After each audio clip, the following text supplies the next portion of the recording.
lagi di materi learning. Di sini kita masuk di algoritma learning, di mana di dalam algoritma learning ini kita akan membahas beberapa. Yang pertama ini ada decision tree, kemudian ada Kanner Snakeboard, kemudian ada neural network, dan ada support vector machine ya atau SVM di sini.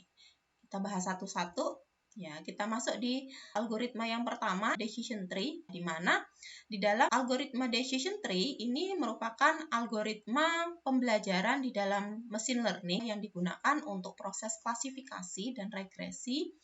Nah, di dalam decision tree ini dia akan membagi masalah atau mungkin rule menjadi beberapa node, beberapa cabang di sini. Makanya dikatakan dia seperti pohon. Jadi, masalah atau kemungkinan-kemungkinan alternatif dari sebuah solusi ini akan dibuat menjadi cabang. Di mana di dalam decision tree, posisi paling atas ini adalah root node atau bisa disebut sebagai pohonnya. Kemudian di node selanjutnya di sini disebut sebagai decision node sebagai pohon alternatif sebagai subtree-nya. Jadi di sini di dalam ini nanti memiliki left node atau keputusan akhir dari alternatif yang dibuat. Misal nih di sini di node awal dia memiliki beberapa pilihan, misalnya pilihan A, pilihan B, pilihan C. Maka di masing-masing pilihan ini nanti memiliki keputusan akhir. Kalau teman-teman baca di sini bahwa sebuah diagram yang bisa membantu memilih salah satu dari beberapa pilihan tindakan. Jadi ada beberapa pilihan tindakan yang nanti bisa dipilih oleh pengguna. Kemudian di dalam decision tree ini dimulai dengan satu node atau simpul. Kemudian node tersebut bercabang untuk menyatakan pilihan-pilihan yang ada ya. Jadi beberapa alternatif dibuat menjadi cabang di sini. Kemudian decision tree dapat dibuat susunan berbagai pilihan dan menyelidiki kemungkinan hasil dari pilihan tersebut. Masing-masing decision node ini akan diselidiki bahwa itu benar atau tidak. Kalau seandainya sudah benar, maka itu adalah sebagai keputusan akhir. Jadi dia membagi beberapa tugas itu atau melakukan proses klasifikasi terhadap tugas menjadi node-node di mana masing-masing node mewakili sebuah keputusan. Nah, ini beberapa kelebihan dan kelemahan dari decision tree. Yang pertama ini adalah untuk kelebihannya mudah dimengerti dan dilakukan analisis karena tiap node ini nanti mewakili satu keputusan akhir. Walaupun mungkin di dalam satu node itu nanti ada beberapa daun sebagai keputusan akhir yang nanti sebagai alternatifnya. Kemudian bisa dibuat secara numerik atau kategori, kemudian hanya memerlukan sedikit pemrosesan data di awal pembuatan, ya, kemudian mudah untuk dibuat kesimpulan, karena sudah jelas nanti kesimpulan akhirnya apa, ya atau tidak, true or false nanti keputusan akhirnya di sini. Kemudian kelemahannya biasanya overfitting, kemudian rentan terhadap kesalahan dalam masalah klasifikasi, karena apa? Karena biasanya banyak pilihan di sana. Kemudian perhitungan bisa menjadi sangat kompleks, terutama jika terdapat nilai-nilai yang tidak pasti. Nah, ini untuk kelemahan dari decision tree. Selanjutnya, kita masuk di dalam Kanner Snakeboard, biasa disebut dengan KNN. Ini merupakan algoritma supervised learning atau algoritma terbimbing, di mana klasifikasi diselesaikan berdasarkan data pembelajaran yang jaraknya paling dekat dengan objek tersebut. Dalam KNN, untuk objek yang bisa diselesaikan biasanya itu mendekati objek yang paling dekat di sini. Ini kita itu dulu ya. Di sini KNN melakukan klasifikasi dengan proyeksi data pembelajaran pada ruang berdimensi banyak. Ruang ini dibagi menjadi bagian-bagian yang merepresentasikan kriteria data pembelajaran. Setiap data pembelajaran dipresentasikan menjadi titik C pada ruang dimensi banyak. Proses klasifikasi dilakukan dengan mencari titik C.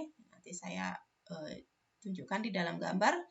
Ini titik C terdekat dari C baru ya atau Nurse Snakeboard, teknik pencarian tetangga terdekat yang umumnya dilakukan menggunakan formula jarak. Kita lihat di sini. sebagai contoh ya, untuk menentukan titik hijau, ini sebagai sampel, di sini ada 5 merah, kemudian ada 5 biru, di mana untuk menentukan proses klasifikasi, maka biasanya yang paling banyak itu yang berdekatan dengan objeknya. Di sini apa? Nih, kalau teman-teman lihat, di sini objek yang paling dekat, yang paling banyak ini adalah objek yang berwarna biru. Karena apa? Ini kan yang dua memang lebih dekat ya dengan objek yang sampel yang diuji. Tapi sisanya ini menyebar di luar yang dengan posisi yang lebih jauh.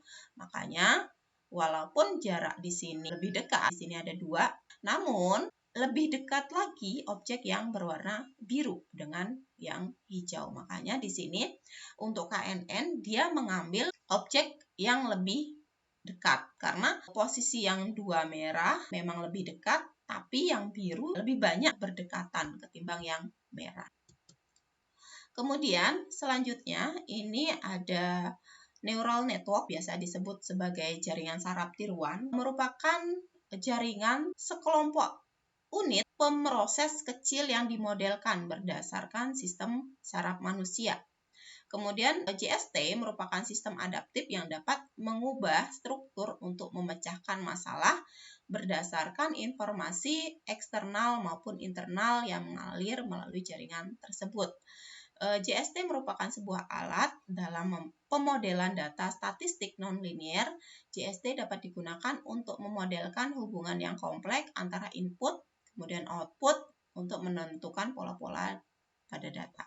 Jadi maksudnya ya di dalam neural network ini dia meniru seperti jaringan otak manusia, di mana jaringan saraf itu kan kecil ya teman-teman. Komputer pun dimodelkan seperti itu, seperti jaringan saraf manusia, di mana nanti layer-layernya ada input, kemudian nanti kalau teman-teman lihat nih di gambar inputnya ini nanti ada beberapa layer yang akan memproses dari data. Dia membagi data jadi bagian-bagian kecil yang nanti dimodelkan. Lebih mirip seperti sistem saraf manusia.